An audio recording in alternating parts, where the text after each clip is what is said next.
तो चलिए एक्सरसाइज शुरू करते हैं। पहला एक्सरसाइज है स्क्वाट।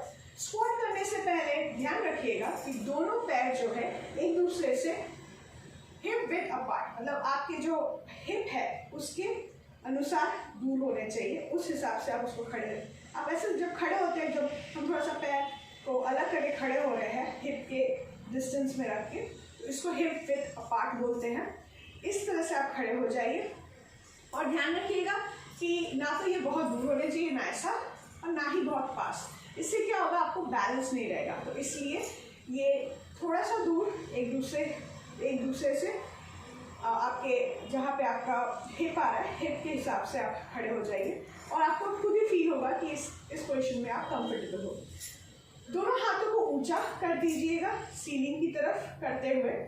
अब आपको ध्यान रखना है कि पीछे की तरफ आप ऐसा इमेजिन करिए, एक कल्पना कीजिए कि पीछे एक चेयर है और हम उस चेयर के ऊपर बैठने जा रहे हैं।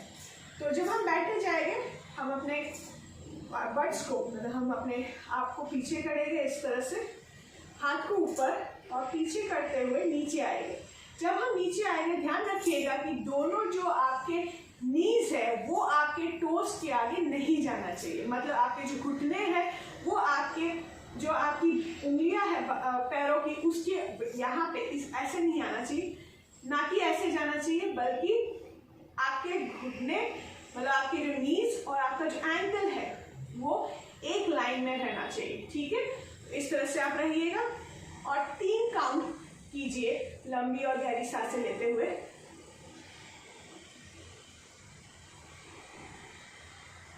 और वापस आ जाइए। ठीक है, साइड से भी दिखा देती हूँ। तो इसको हम पहला राउंड मानते हैं। तो चलिए 5 राउंड करने हैं। तो पहला round over, now second round. तो दोनों पैरों को आप थोड़ा सा अलग कर लीजिएगा, हिप विड्थ अपार्ट, हाथों को ऊपर आसमान की ओर, अपने हिप को बाहर करते हुए कल्पना कीजिए कि आप एक चेयर के ऊपर बैठ रहे हो और धीरे धीरे नीचे आ जाइए। यहाँ पे अपने आप को रोक के रखिए, सांस लीजिए 3 लंबी और गहरी,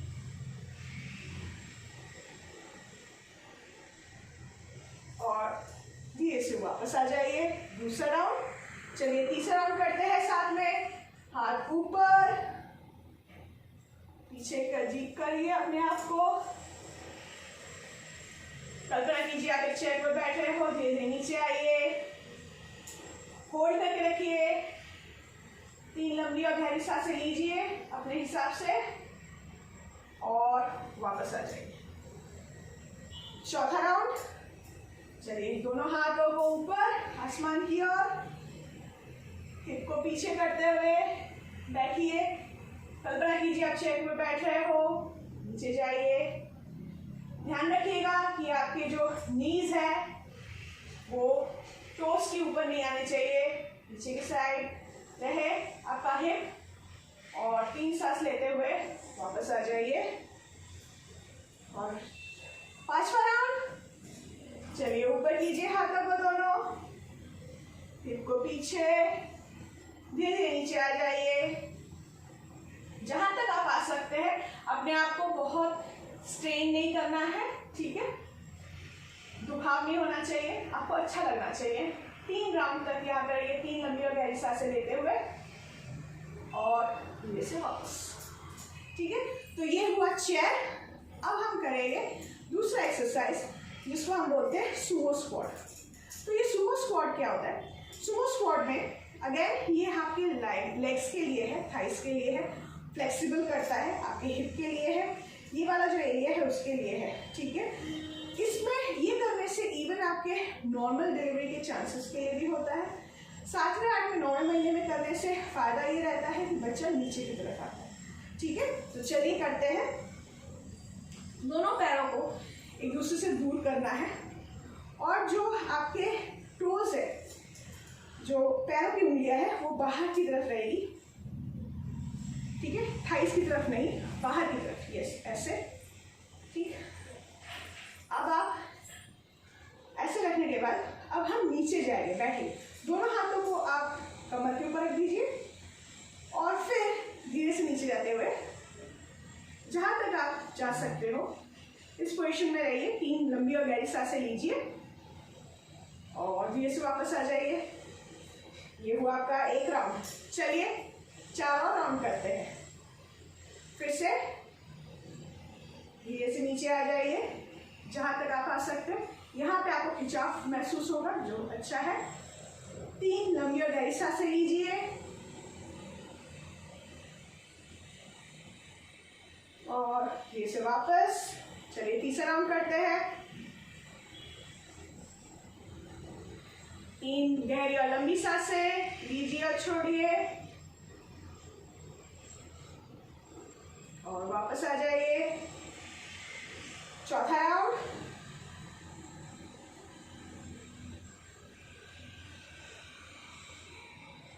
और आखिरी राउंड। चलिए साथ में करते हैं। 3 लंबी और गहरी सांसें लीजिए और धीरे से वापस। आप दोनों पैरों को धीरे धीरे वापस ला कर आइए। ध्यान रखिएगा कि बहुत जल्दी नहीं करना है, ठीक है। और आपको अगर थकावट लगे तो रेस्ट लीजिए, प्यास लगे तो पानी पी लीजिएगा, ठीक है। फिर हम दूसरे एक्सरसाइज कर सकते हैं। चलिए अब ये हो गया लेग की एक्सरसाइज। अब हम करेंगे 2 एक्सरसाइज शोल्डर्स के। ये वाला रीजन भी हमारे हार्मोनल चेंजेस के कारण, कामकाज के कारण, बॉडी वेट के कारण स्टिफ हो जाता है। और ये अगर स्टिफ रहेगा तो आपको कामकाज करने में, उठने बैठने में तकलीफ होगी। तो इस रीजन को भी हमें फ्लेक्सिबल रखना है। तो इसलिए ये आपको सबको पता है, बहुत ही आसान सा है। शोल्डर रोटेशन जिसको हम बोलते हैं। तो अपने शोल्डर्स को क्लॉकवाइज एक बार घुमाना है इस तरह से और एक बार एंटी क्लॉकवाइज पीछे की तरफ लेकर जाना है, ठीक है। तो मैं करूँगी, आप भी मेरे साथ कर सकते हैं। दोनों हाथों को अपने थाइस के ऊपर। अब 3 round clockwise shoulder rotation. Shoulders को पीछे लेते जाते हुए गोल्स घुमाइए और आगे की साइड लेकर आइए। ये हुआ 1, ये 2 और ये 3। Very good. चलिए अभी दूसरा करते हैं एंटी क्लॉकवाइज, मतलब दोनों शोल्डर्स को पीछे लेकर जाते हैं। 1, 2 और ये 3।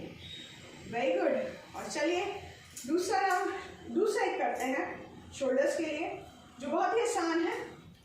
आप सब कर सकते हैं। इसमें थोड़ी सी मस्ती भी आप कर सकते हैं, मज़े के साथ भी कर सकते हैं। बहुत आसान है। दोनों हाथों को आप फैला देंगे टाइटैनिक पोज की तरह।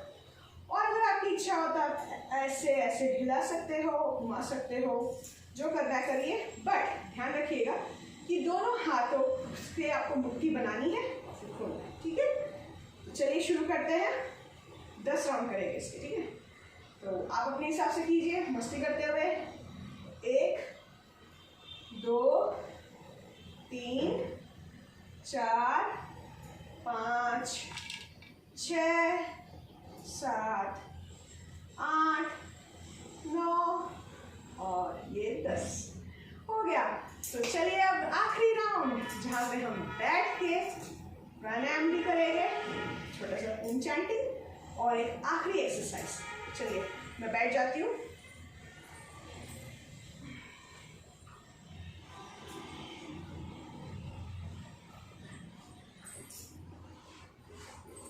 देखिए इस एक्सरसाइज को बटरफ्लाई भी बोलते हैं, जिसमें आपके दोनों पैर पास आ जाएंगे एक दूसरे के साथ। बहुत दूर मत रखिएगा अपने पैरों को, बहुत पास ही रखना है, ठीक है। एक कंफर्टेबल पोजीशन में आ जाइए।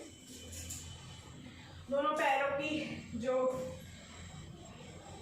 सोल्स है, दोनों पैरों के, इसको एक दूसरे के पास लेकर आइए। और या फिर अपने हाथों को आप पैरों के ऊपर रखिए या थाइस के ऊपर, आपके ऊपर है ये, ठीक है। तो मैं इसको यहाँ पे रखना चाहती हूँ, अपने पैरों के ऊपर अपने हाथों को। और हम बटरफ्लाई करेंगे। चलिए उड़ते हैं, ठीक है, मजा आएगा। तो उड़ना कैसे है, दोनों पैरों को ऐसे ऐसे हिलाना है। हम 5 बार करेंगे, तो चलिए करते हैं। 1, 2, 3, 4, 5। 5 बार और कर लें, आसान है ना? तो चलिए करते हैं। 1 2 3 4 और 5। खत्म।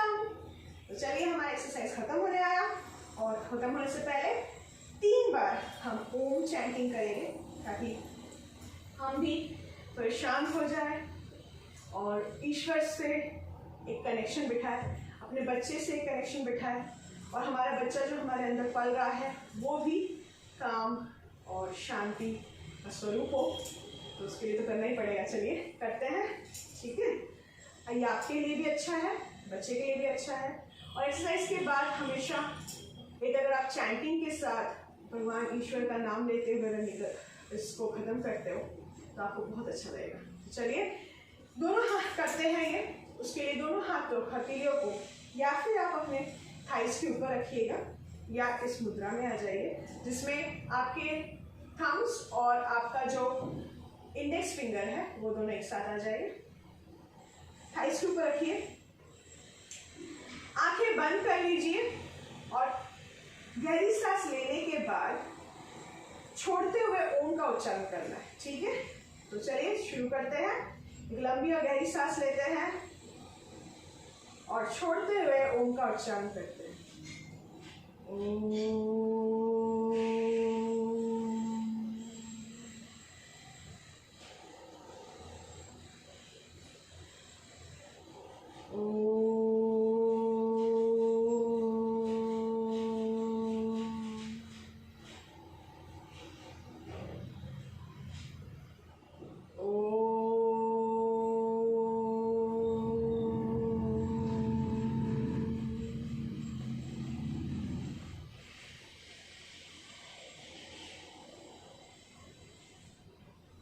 आंखें बंद रखिएगा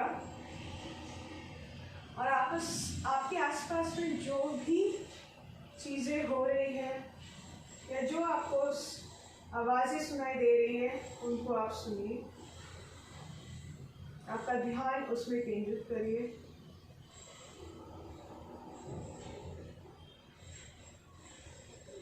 धीरे से अपने ध्यान को अपने श्वास पे लेकर आइए। लंबी और गहरी सांसें लेते हुए श्वास पर अपना पूरा ध्यान केंद्रित करिए।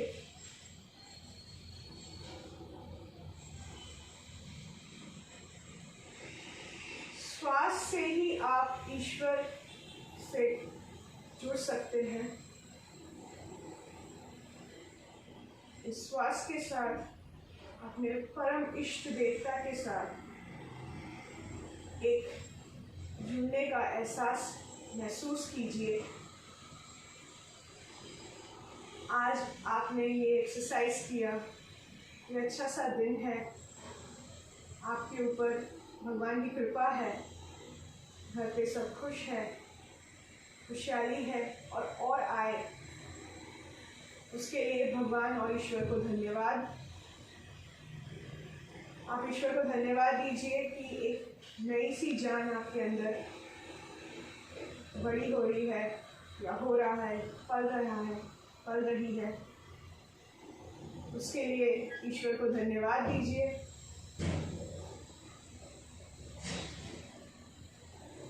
और ये ईश्वरी शक्ति को अपने अंदर महसूस करते हुए बच्चे के साथ अपना एक कनेक्शन फील कीजिए।